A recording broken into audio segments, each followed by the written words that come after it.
Hey everybody, I'm Russo, and I do a little work here and there. I think it's finally time for more Research Workshop. And yes, as promised, we are talking more about this glue stick and baking soda mixture, which for the sake of simplicity I'm going to call Russo's Bicarbonate, or RBC, because it's a lot easier to say, and I might have to say it a lot. RBC. So, yes, there have been lots of experiments since last time, and here I'm just briefly going to touch on the three main avenues of my experimentation. So, three main avenues. What have I tried? I mean, microwaving and baking I mentioned before, and I also mentioned something about a lighter, but it's a little windy right now, and I want to go outside if I'm going to catch anything on fire. So Avenue 3 is blow drying, and for that I used the Helen of Troy Coolshot 1600. Really, it's nothing special, but it puts out pretty warm air. So first I'll bring out two examples, and before these were set, they were the same size, which is interesting because now they are really not the same size. And the main difference is that the one on the left was baked at about 250 F for 10 minutes or so. And while it did grow quite a bit, it was a slow process.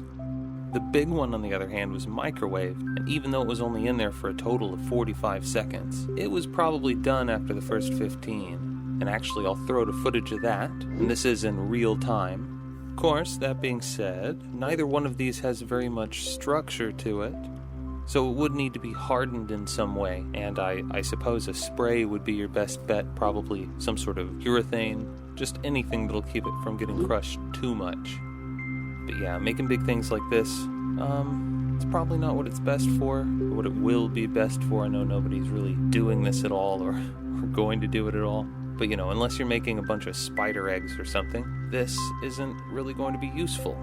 So we'll get those out of the way, and I'll show you another example.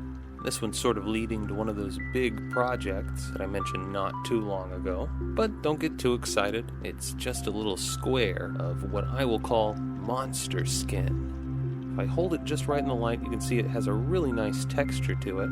Flip it over and it's yellow cardstock. It's just what I had at the time. But this is just a thin layer of the RBC that was then blow dried to remove the tack and microwaved for 20 seconds. Then I let it cool, brushed on some gloss varnish, and then painted all sorts of greens on it.